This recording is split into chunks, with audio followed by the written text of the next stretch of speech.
అందరికీ నమస్కారాలు. ఈరోజు మనందరం కూడా 75వ భారత రాజ్యాంగ దినోత్సవాన్ని జరుపుకోవడానికి మనం ఇక్కడ సమావేశమయ్యాం. ఇది ఒక పవిత్రమైన రోజు, ఒక విశిష్టమైన రోజు కూడా. అందరికీ రాజ్యాంగ దినోత్సవ శుభాకాంక్షలు. ఇక్కడ మన రాష్ట్రంలో ఉండేవాళ్ళే కాకుండా ప్రపంచం మొత్తం ఎవరైతే భారతీయులు ఉన్నారో వారందరికీ కూడా శుభాకాంక్షలు.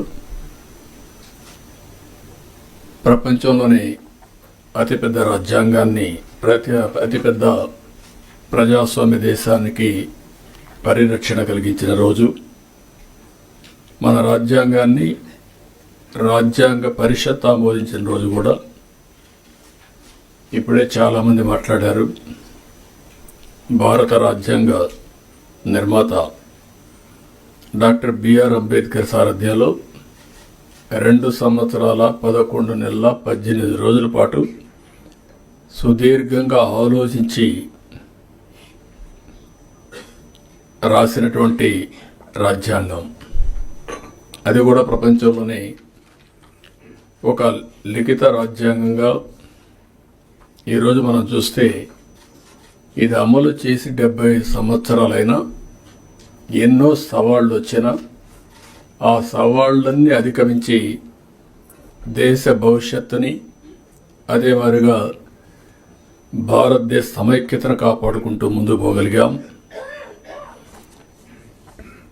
డాక్టర్ అంబేద్కర్ 125వ జయంతి సందర్భంగా 2015 నుంచి రాజ్యాంగాన్ని భారత రాజ్యాంగ దినోత్సవంగా జరుపుకుంటూ ముందుకు పోవాలని గవర్నమెంట్ ఆఫ్ ఇండియా నిర్ణయించడం. మనం రాజ్యాంగాన్ని సమర్పించిన రోజు ఈ రోజైనా మనం అందరం కూడా జనవరి 26 నుంచి మన రాజ్యాంగాన్ని పరిరక్షించుకున్న దినోత్సవంగా మనం ముందుకు పోతూ వచ్చాం. అయితే ఈరోజు మనం దీన్ని ఒక 2 అకేషన్లో గుర్తు చేసుకుంటున్నాం. స్వాతంత్ర దినోత్సవం జరుపుకుంటున్నాం. మొన్నటి వరకు జనవరి 26 రిపబ్లిక్ డే మాత్రం జరుపుకున్నాం. ఎన్డీఏ గవర్నమెంట్ వచ్చిన తర్వాత రాజ్యాంగాన్ని ఆమోదించిన రోజు కూడా మనం జరుపుకోవాలని నిర్ణయించడం అనేది చాలా ముఖ్యం. రాజ్యాంగాన్ని ఇప్పుడు మన అందరం కూడా మన మైండ్ని కంట్రోల్ చేయాలన్నా, కండిషన్ చేయాలన్నా, ఏ రిలీజన్ సంబంధించి ఆ రిలీజన్ రిమైండర్ కింద చేసుకుంటూ వస్తున్నాం. హిందువులు చూస్తే దేవాలయాలు పోతారు, భగవద్గీతను ప్రాక్టీస్ చేస్తారు. క్రిస్టియన్స్ని చూస్తే చర్చిలకు పోతారు, అక్కడి నుంచి ఏదైతే బైబిల్ ఉందో బైబిల్ని చేస్తారు. ముస్లిమ్స్ని చూస్తే ఎక్కడ మసీదుకి వెళ్ళి ప్రతి వారం కూడా మసీదుకి వెళ్ళి అదే సమయంలో ఖురాన్ని ప్రాక్టీస్ చేస్తూ ఉంటారు. అలాంటిదాన్ని మనం కూడా ఆలోచించాల్సింది. భారత రాజ్యాంగం అన్ని మతాలకు, అన్ని ప్రాంతాలకు, అందరికి కూడా ఒక పవిత్రమైన గ్రంథం. ఇది ఆ స్ఫూర్తిని కూడా ఒకసారి గుర్తు చేసుకోవాల్సిన అవసరం ఉంది. ఆ రోజు బ్రిటిష్ పాలకులు వచ్చినప్పుడు భారతదేశంలో వ్యాపారం కోసం వచ్చి అక్కడి నుంచి దేశాన్ని మొత్తం హస్తగతం చేసుకుంటూ పరిపాలన వాళ్ళు సాగించారు. మనమందరం కూడా ఒక వినూత్నమైన భావంతో ఎప్పటికప్పుడు ఆలోచించడం కూడా మానేశాం. ఆ క్రమంలో మనం చూస్తే ఎన్నో అవమానాలు, మరెన్నో అరాచకాలు. అంతకు మించి మనం ఒకసారి చూస్తే మనం ఏది చేతగాని వాళ్ళనే ఇంప్రెషన్ కూడా ప్రపంచానికి ఇచ్చే పరిస్థితి వచ్చింది. ఈ ఆలోచన విధానాన్ని కూడా మీరు ఒకసారి ఆలోచిస్తే చాలా సంవత్సరాలు, డెకేడ్స్ మనం సబార్డినేట్స్గానే ఆలోచించాం. ఎప్పుడైనా సరే ఒక్కొక్కసారి కొన్ని ప్రభావాలు ఎంత ప్రగాఢంగా పనిచేస్తాయంటే మనం వేరే దేశాలకు పోయి ఆ దేశాలతో ఉండే వాళ్ళతో సమానంగా మాట్లాడడం, మేము మీతో సమానంగా పోటీ పడగలుగుతామని చెప్పుకోలేని పరిస్థితికి వచ్చింది. అదే ఉద్దేశం ఆ రోజు కూడా మనం చూసినప్పుడు మీకు అసలు రాజ్యాంగం రాసుకోవడం చేతనవుతుందా అని అవహేళన చేసిన రోజు అది. అక్కడి నుంచి ఈ రాజ్యాంగాన్ని రాయడం కోసం మీరు ఒకసారి చూస్తే ప్రపంచంలో ఉండే అన్ని దేశాలని ప్రజాస్వామ్య దేశాలన్నీ అధ్యయనం చేశారు. ఒక పక్క అమెరికా, ఒక పక్క Britain, Canada, Ireland, Germany, Australia, దక్షిణాఫ్రికా, ఫ్రాన్స్, రష్యా, జపాన్, ఇలా వివిధ ప్రపంచ దేశాలన్నీ స్టడీ చేసిన తర్వాత వాళ్ళ రాజ్యాంగంలో ఉండే బెస్ట్ ప్రాక్టీస్ అన్ని తీసుకొని అంబేద్కర్ గారికి ఉండే అనుభవంతో భారతదేశ కండిషన్స్ కూడా అధ్యయనం చేసుకొని ఒక దళిత కుటుంబంలో పుట్టినటువంటి అంబేద్కర్ గారు జీవితాంతం ఎన్నో అవమానాలు పాలయ్యారు. ఒక పక్క బానిసత్వం, ఇంకొక పక్క సమాజంలో కూడా అవహేళన, ఇవన్నిటికి గురైన తర్వాత ఆయనలో ఉండే పరిపక్వత రాజ్యాంగంలో పూర్తిగా ఎక్కడికక్కడ కనపడే పరిస్థితి వచ్చింది. భవిష్యత్తులో వచ్చే సవాళ్లను కూడా ఊహించుకొని రాజ్యాంగంలో సొల్యూషన్స్ ఇచ్చాడు. ఒక రోజు 2 రోజులు కాదు.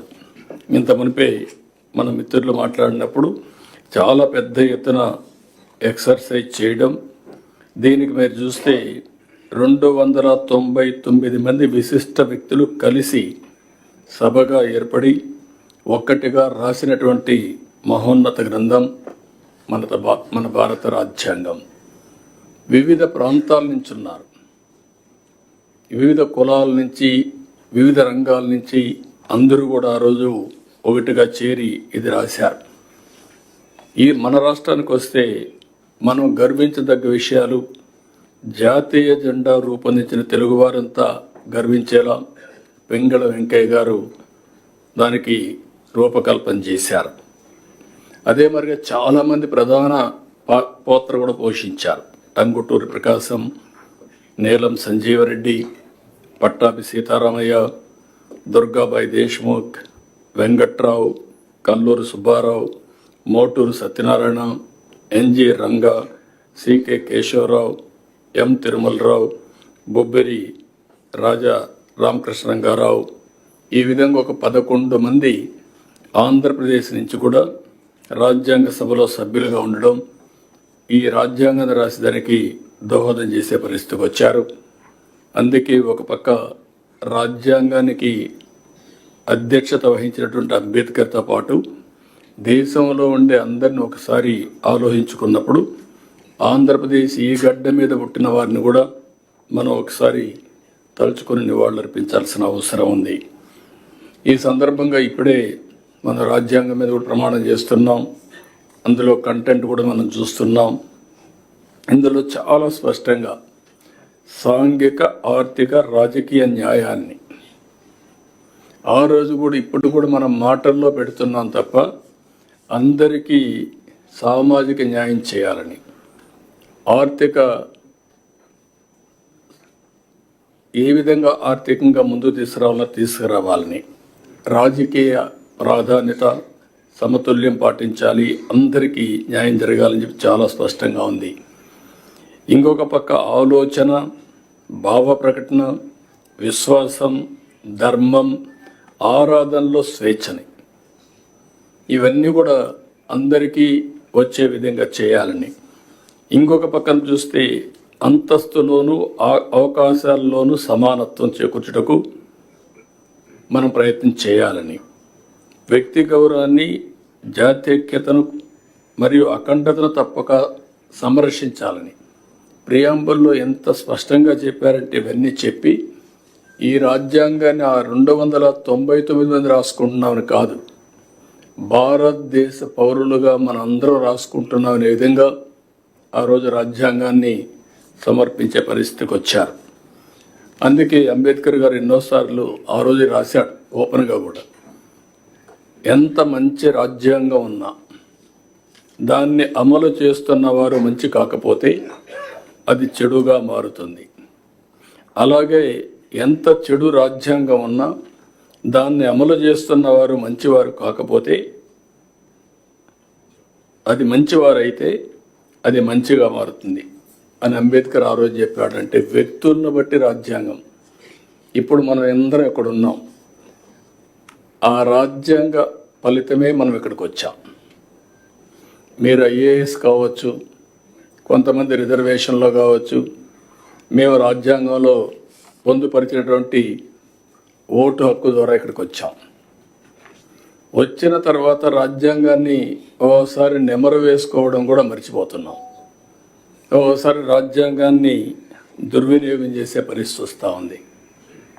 కానీ బ్యూటీ ఆఫ్ డెమోక్రసీ మనం ఒకసారి చూస్తే, ఓట్ అనేది ఒక పవిత్రమైనటువంటి సైలెంట్ రెవల్యూషన్. ఆ రోజు అంబేద్కర్ గారు ఇచ్చిన ఓటు హక్కు మీరు చూస్తే కొన్ని దేశాల్లో కొన్ని సందర్భాల్లో అందరికీ ఓటు ఇవ్వలేదు. పేదవాళ్ళకు ఓటు కొన్ని దేశాల్లో పేదవాళ్లే కాకుండా కొన్ని వర్గాలకు కూడా ఓటు ఇవ్వని పరిస్థితి. కానీ భారతదేశంలో మొట్టమొదటి నుంచి డబ్బులుండేవాళ్ళు, డబ్బులు లేని వాళ్ళు, లేకపోతే బలహీనులు, బలవంతులు అందరికీ ఒకే ఓటు తప్ప రెండో ఓటు లేదు. ఆ ఓటు ద్వారా ఈరోజు దేశంలో ఒక విధంగా చెప్పాలంటే రాజ్యాంగాన్ని మనం కాపాడుకోగలుగుతున్నాం.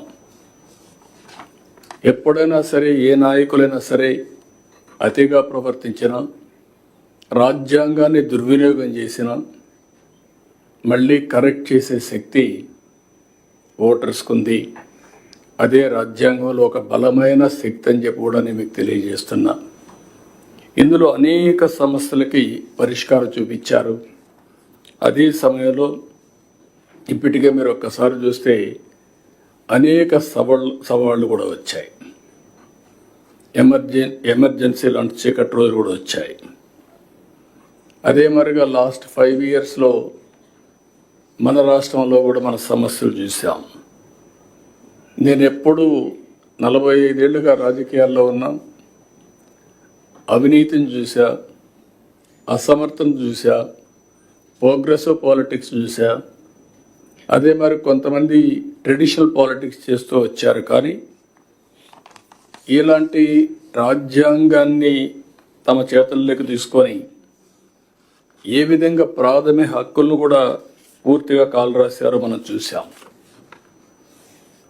అంటే ఒక్కోసారి రాజ్యాంగంలో కూడా కొన్ని కాస్ట్లీ మిస్టేక్స్ జరుగుతూ ఉంటాయి, మామూలు మిస్టేక్స్ కాదు.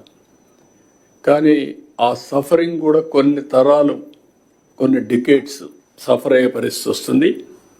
అయితే అల్టిమేట్గా ఎవరైనా సరే రాజ్యాంగాన్ని అతిక్రమించిన, రాజ్యాంగ స్ఫూర్తికి వ్యతిరేకంగా పనిచేసిన, నేను 2 వర్డ్స్ వాడుతున్నా. ఒక అవినీతి చేయడం మన బాధ్యతను మనం ఉల్లంఘించినట్టు అవుతుంది. అధికార దుర్వినియోగం చేయడం కూడా రాజ్యాంగ ఉల్లంఘనే. రాజ్యాంగం ఒక పవిత్రమైన ఆశయంతో మనకు ఒక బాధ్యత ఇస్తే, సమాజంలో ఒక గౌరవాన్ని, గుర్తింపునిస్తే, ఆ గుర్తింపుని ప్రజల కోసం మనం ఉపయోగించాలి తప్ప మన స్వార్థం కోసమో మన ఎగోతోనో మనం చేస్తే అది కూడా తీవ్రమైన నష్టాలు జరుగుతుంది. అందుకని ఇంకొక పక్కన మీరు చూస్తే రాజ్యాంగంలో చాలా స్పష్టంగా సాంఘిక, ఆర్థిక, రాజకీయ అసమానతలు కానీ సమానత్వం కానీ 70 సంవత్సరాలు అయింది.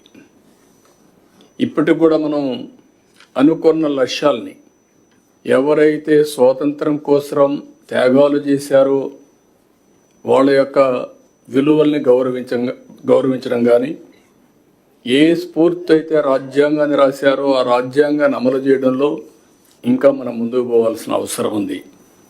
ఈరోజు ఇంకొక విషయంలో మీరు ఒకసారి ఆలోచిస్తే, ఆర్థిక సంస్కరణల వల్ల సంపద సృష్టిస్తూ ఉంది. సృష్టించిన సంపదను లాస్ట్ మైలు తీసుకుపోవడంలో ఇంకా కొన్ని సమస్యలు ఉన్నాయి. ఒకసారి ఆర్థిక స్వాతంత్రాన్ని అందరికి ఇవ్వగలిగితే ఆటోమేటిక్గా సామాజిక న్యాయం కూడా జరుగుతుంది, రాజకీయ ప్రాధాన్యత కూడా వస్తుంది. మళ్ళీ ఇవన్నీ కూడా ఇంటర్లింక్డ్. రాజకీయంగా అందరికీ సమానమైన అవకాశాలు వస్తే చట్టాలని కూడా వాళ్ళు అమలు చేస్తారు. ఆ చట్టాల వల్ల మళ్ళా అందరికీ న్యాయం జరిగే పరిస్థితి వస్తుంది. ఇవన్నీ కూడా ఇంటర్లింక్. 91లో ఆర్థిక సంస్కరణలు ప్రారంభించాం. ఈరోజు ఆర్థిక సంస్కరణల ఫలితాల వల్ల సంపద సృష్టించబడతా ఉంది.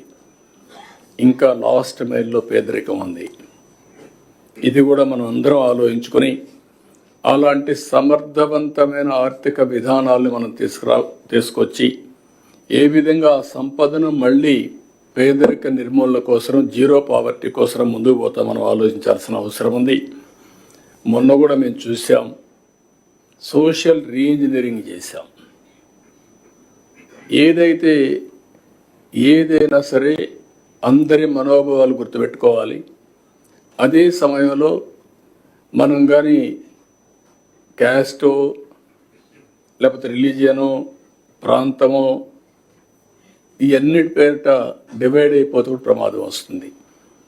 ఇవన్నీ కూడా సమతుల్యం పాటిస్తూ అందరినీ సమానంగా గౌరవిస్తేనే ఈ రాజ్యాంగ స్ఫూర్తిని కూడా మనం కాపాడినట్టు అవుతుంది.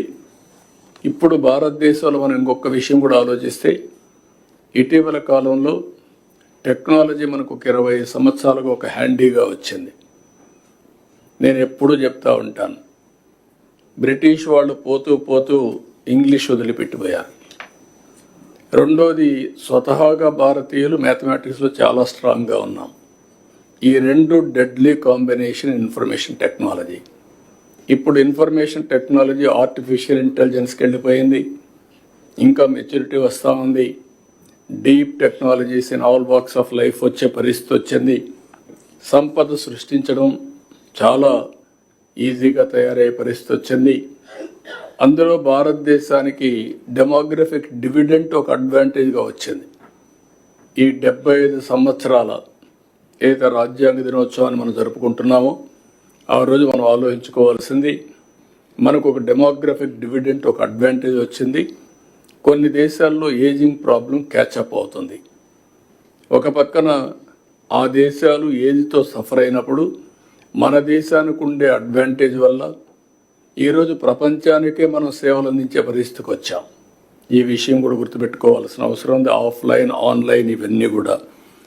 అందుకని ఇలాంటి రాజ్యాంగ దినోత్సవాన్ని మనం జరుపుకుంటూ ఆ స్ఫూర్తిని ప్రజలకు నింపుతూ ఎప్పటికప్పుడు ఇవన్నీ గుర్తు చేసుకుంటూ నెమరు వేసుకుంటూ మన రాజ్యాంగం కోసం, స్వాతంత్రం కోసం పోరాడిన వ్యక్తులకి నివాళులర్పిస్తూ అదే సమయంలో మనం ఏ విధంగా చేయాలనో మనం ముందుకు పోవాల్సిన అవసరం ఉంది. పోయిన 5 సంవత్సరాలు కూడా ఎందుకు చెప్తున్నానంటే, నేను మర్చిపోదాం అనుకుంటున్నాను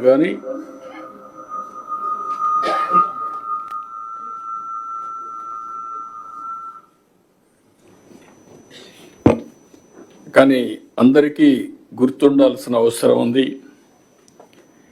వ్యవస్థలన్నీ పూర్తి కూడా ఇప్పటికీ నేను 4వసారి ముఖ్యమంత్రి అయినా ఇప్పటికి కూడా నాకు ఇంకా పూర్తిగా విధ్వంసానికి గురైనటువంటి వ్యవస్థల్ని రివైవ్ చేయడం ఇంకా టైం తీసుకునే పరిస్థితి వస్తూ ఉంది. ఇంకొక పక్క ప్రజల హక్కుగా తెలుసుకునే ప్రభుత్వ నిర్ణయాలను కూడా రహస్యంగా దాచిపెట్టడం, జీవోలు ప్రజల కోసం ఆన్లైన్లో పెట్టే విధానానికి మంగళం పలకడం, అవన్నీ కూడా ఈరోజు మళ్ళీ ఆన్లైన్లో పెట్టే పరిస్థితికి వచ్చాం. ఇంకొక పక్కన 5 సంవత్సరాల జీవోలు కాకుండా ఇప్పుడు ఇచ్చే జీవోలన్నీ కూడా ఆన్లైన్లో పెట్టి ఒక పారదర్శకతకి పెద్దపీట వేసే విధంగా ముందుకు పోతున్నాం. ఇంకొక పక్కన నేను చాలాసార్లు 45 సంవత్సరాలుగా చూశాను, ఏ వ్యక్తి కూడా ప్రజాస్వామ్యాన్ని గౌరవించకుండా ప్రజాస్వామ్య విలువల్ని హరించే విధంగా పనిచేస్తే ఎక్కువ సమయం లేకుంటే ఎక్కువ కాలం అని కూడా సాధించలేరు. అవి నేను చూశాను. అదే సమయంలో ప్రజల్ని హింసించే శక్తులను కానీ వ్యక్తులను కానీ మనం ఉదాసీనతగా ముందుకు పోయినా దానివల్ల కూడా సమాజానికి చెడు జరుగుతుంది. ఇవన్నీ బ్యాలెన్స్ చేయాల్సిన అవసరం ఉంది. ఒకటే నేను మేమందరూ కూడా విజ్ఞప్తి చేస్తున్నా, ప్రజలందరికీ విజ్ఞప్తి చేస్తున్నా, ప్రజాస్వామ్యాన్ని విశ్వసిద్దాం, రాజ్యాంగాన్ని గౌరవిద్దాం, పూజిద్దాం. ఏ విధైతే ఎవ్వరు కూడా అహంకారంగా మనము లేకుండా అంబేద్కర్ గారు ఆ రోజు ఏదైతే చెప్పారో అలాంటి స్ఫూర్తిని గుర్తుపెట్టుకొని ముందుకు పోవాల్సిన అవసరం ఉంది. అదే సమయంలో ఈరోజు ఏదైతే రాజ్యాంగంలో మనకి ఇచ్చినటువంటి హక్కుల్ని ఎక్కడికక్కడ మరొక్కసారి ప్రతి ఒక్కరు కూడా నెమరువేసుకోవడమే కాకుండా మీకు తెలిసినంత వరకు దీన్ని పాటిస్తూ 10 మందిని పాటించే విధంగా చైతన్యవంతులు చేయడం కూడా చాలా అవసరం. ఒక్కొక్కసారి తెలుసో తెలియకుండా బాధ్యత కూడా మిస్ అవుతూ ఉంటాం. కానీ రిమైండ్ అనేది కూడా, అందుకనే మీరు చూస్తే నేను రిలీజియన్ కూడా ఎందుకు తీసుకొచ్చానంటే, రిలీజియన్ అనేది ఒక నమ్మకం, రాజ్యాంగం అనేది యథార్థం.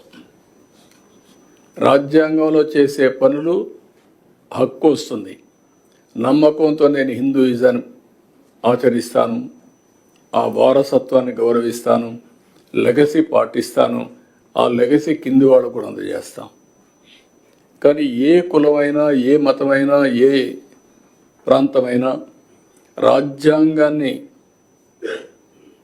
సరైన స్ఫూర్తితో అమలు చేయగలిగితే తద్వారా మనకు మెరుగైన ఫలితాలు వస్తాయి. రెండోది కూడా సిఎస్ గారు చెప్పినప్పుడు ఇప్పటికే చాలా మార్పులు తీసుకొచ్చాం. ఒక రిటర్న్ కాన్స్టిట్యూషన్లో మార్పులు ఎప్పటికప్పుడు తీసుకొచ్చాం, కానీ ఆ మార్పులన్నీ మెరుగైన ఫలితాల కోసం తీసుకొచ్చిన మార్పులు కాబట్టి ప్రజలు ఆమోదించే పరిస్థితికి వచ్చారు. ఆ ఫలితాలు కానీ దుర్వినియోగం చేసే ఫలితాలు తీసుకొచ్చే సాహసం చేసుంటే మళ్ళీ ఓటు హక్కు ద్వారా వాళ్ళని ఎక్కడికక్కడ నియంత్రణ చేసేవాళ్ళు. ఆ విషయం కూడా మనం గుర్తుపెట్టుకోవాల్సిన అవసరం ఉంది. అందుకనే ఈరోజు మనం సమావేశానికి ఉండే మనందరం కొన్ని విజన్ 2047 తయారు చేశాం. ఎగ్జాక్ట్గా 100 years స్వాతంత్రం వచ్చిన రోజు అది. ఆ సంవత్సరానికి 100 సంవత్సరాల స్వాతంత్ర దినమున భారతదేశం ఎక్కడుండాలి, భారతీయులు ఎక్కడుండాలి, తెలుగువారు ఎక్కడుండాలి, ఆంధ్రప్రదేశ్ ఎక్కడుండాలో నిర్దిష్టమైన లక్ష్యాలు పెట్టుకొని మనం ముందుకు పోతున్నాం. ఇది అసాధ్యం కాదు. అందుకే నేను చాలా స్పష్టంగా అనేకసార్లు చెప్పాను, తెలుగు జాతి ప్రపంచం మొత్తం నెంబర్ 1గా ఉండడానికి అవకాశం ఉంది. యాజ్ ఆన్ టుడే అయితే జూయిష్ ఉన్నారు, వాళ్ళు ఉండేది 1 కోటి జనాభా. ఆంధ్రప్రదేశ్లో ఉండే తెలుగువారు, 2 రాష్ట్రాల్లో ఉండే తెలుగువారు చూస్తే 10 కోట్లు ఉన్నారు. కాబట్టి ప్రపంచంలోనే అగ్రజాతిగా తెలుగు జాతి ఉంటున్నది నా ప్రగాఢమైన విశ్వాసం, నమ్మకం. ఇది జరుగుతుంది, దీంట్లో అనుమానం లేదు. అదే సమయంలో ఆంధ్రప్రదేశ్ రాష్ట్రం కూడా భారతదేశంలో నెంబర్ 1 ఎకానమీగా ఉండాలని, పర్ క్యాపిటల్ ఇన్కంలో నెంబర్ 1 ఉండాలని, ఇది కూడా 100% అవకాశం ఉంది. అది చేయాలంటే రాజ్యాంగ స్ఫూర్తితో మనందరంగా ఆలోచిస్తే ఇది సాధ్యం అని చెప్పి కూడా నేను మీకు తెలియజేసుకుంటున్నాను. అదే మరిగా ఈరోజు రాష్ట్రంలో మనందరం కూడా అనునిత్యం మన ఆలోచన విధానానికి పదును పెట్టి పాజిటివ్గా ఆలోచిస్తే ఏదైనా సాధ్యం. ప్రజల హక్కుల్ని కాపాడదాం, పరిరక్షిద్దాం. Wealthy, happy and healthy, happy రాష్ట్రంగా ఆంధ్రప్రదేశ్ని తీర్చిదిద్దాం. అది ఒక వెల్త్ ఉంటే చాలదు, ఆరోగ్యంగా ఉండాలి. ఆరోగ్యం ఉంటేనే చాలదు, ఆనందంగా ఉండాలి. నేను అందుకనే ఎన్నోసార్లు చెప్తున్నా, మీరందరూ హార్డ్ వర్క్ చేయడం కాదు, స్మార్ట్ వర్క్ చేసేది నేర్చుకుంటే ఏదైనా సాధ్యం. 24 గంటలు కూర్చొని పనిచేసే రోజులు అయిపోయినాయి. ఎంత స్మార్ట్గా పనిచేస్తారో మీరందరూ ఆలోచించుకోవాల్సిన అవసరం ఉంది. అందుకే ఒకప్పుడు రాత్రి 12-11 వరకు మీ దగ్గర పని చేయించేవాడిని. ఇప్పుడు 6 గంటల తర్వాత మీటింగ్లు వీలైనంత వరకు అవాయిడ్ చేస్తున్నా. అది ఇంకా పాటిస్తా. అందరం కూడా రాజ్యాంగాన్ని మరొక్కసారి ఆలోచించుకొని స్మార్ట్గా పనిచేయాల్సిందిగా ప్రతి ఒక్కరిని కోరుకుంటూ, అయితే మీ ఒక్కరే కాకుండా మనం సమావేశమయ్యాం, మన వరకే ఈ రాజ్యాంగ స్ఫూర్తి పరిమితం కాకుండా ప్రజల్లోకి కూడా తీసుకుపోవాల్సిన అవసరం ఉంది. ప్రతి ఒక్కరికి ఫండమెంటల్ రైట్స్ ఉన్నాయి, ఫండమెంటల్ డ్యూటీస్ ఉన్నాయి. ఇది కూడా మనం రిమైండ్ చేయాల్సిన అవసరం ఉంది. అదే బ్యూటీ ఆఫ్ రాజ్యాంగం. ప్రతి ఒక్కరు ఇప్పుడు మాట్లాడేటప్పుడు హక్కుల గురించే మాట్లాడతాం కానీ బాధ్యతల గురించి మాట్లాడడం లేదు. ఈ రెండు బ్యాలెన్స్ చేసినప్పుడే ఈ రాజ్యాంగ ఫలితాలు కూడా పర్ఫెక్ట్గా వస్తాయి. దీన్ని దృష్టిలో పెట్టుకొని అందరం కూడా ప్రతి సంవత్సరం దీన్ని మనం ఆలోచించుకోవాలి. అనునిత్యం ఏ పని చేసినా రాజ్యాంగ స్ఫూర్తిని మనం గుర్తుపెట్టుకొని ఆ రాజ్యాంగం ద్వారా ఈ స్థాయికి వచ్చిన మనం ఏ విధంగా ప్రజలకు ఉపయోగపడాలని ఆలోచించగలిగితే తద్వారా దేశానికి ఉపయోగపడుతుంది. ఇది ఆలోచించాల్సిందిగా మరొక్కసారి అందరినీ కోరుకుంటూ, ఇది మామూలుగా అయితే నిన్ననే ఈ నిర్ణయం చేశాం. ఇది రాబోయే రోజుల్లో అడ్వాన్స్గా ప్లాన్ చేద్దాం.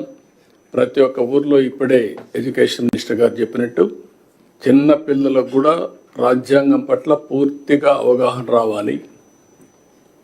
ఈ స్వాతంత్రం కోసం పోరాడిన వ్యక్తుల యొక్క త్యాగాల్ని గుర్తు చేసుకోవాలి, వారికి నివాళులర్పించాలి. అందుకే నేను రిలీజియన్తో ఎందుకు కంపేర్ చేశానంటే, ప్రతి ఒక్కరు కూడా ప్రతిరోజు అనునిత్యం దేవుణ్ణి ప్రార్థిస్తాం, రాజ్యాంగాన్ని ఎవరు ఆలోచించాం. మీరు ఎప్పుడు కూడా గుర్తుపెట్టుకోండి, ఏదో డ్యూటీ చేస్తున్నాం అనుకుంటాం తప్ప ఆ డ్యూటీ చేయడానికి ప్రేరణ ఏంటి అనేది ఎవ్వరూ ఆలోచించడం లేదు. కాబట్టి అది కూడా ఆలోచించినప్పుడు ఇంకా డెడికేషన్ వస్తుంది, తద్వారా ఒక బాధ్యత వస్తుంది, ఒక అకౌంటబిలిటీ వస్తుంది. ఈ విషయం కూడా మీరు ఆలోచించాల్సిందిగా మరొక్కసారి కోరుకుంటూ ఈ అవకాశాన్ని ఇచ్చిన మీ అందరికీ మనస్ఫూర్తిగా అభినందనలు, ధన్యవాదాలు. థ్యాంక్ యూ అనండి.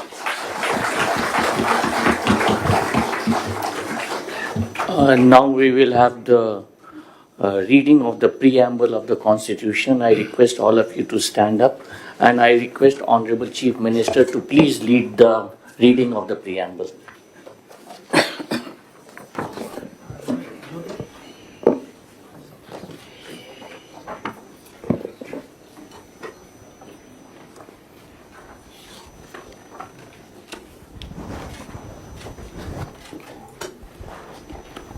భారతదేశ ప్రజలమైన మేము భారతదేశాన్ని సర్వసత్తాక సామ్యవాద లౌకిక ప్రజాస్వామ్య గణతంత్ర రాజ్యముగా నిర్మించుకోవడానికి పౌరులందరికీ సాంఘిక ఆర్థిక రాజకీయ న్యాయాన్ని ఆలోచన భావ ప్రకటన విశ్వాసం ధర్మము ఆరాధనలో స్వేచ్ఛను అంతస్తులోను అవకాశంలోను సమానత్వమును చేకూర్చుటకు మరియు వారందరిలో వ్యక్తి గౌరవమును జాత్యైక్యతను మరియు అఖండతను తప్పక సంరక్షిస్తూ సౌభ్రాతృత్వాన్ని పెంపొందించుటకు సత్య నిష్ఠాపూర్వకంగా తీర్మానించుకుని 26 నవంబర్ 1949 మన రాజ్యాంగ పరిషత్తులో పరిగ్రహించి శాసనంగా రూపొందించుకున్న ఈ రాజ్యాంగాన్ని మాకు మేము సమర్పించుకుంటున్నాము. Now we will have the national anthem, please.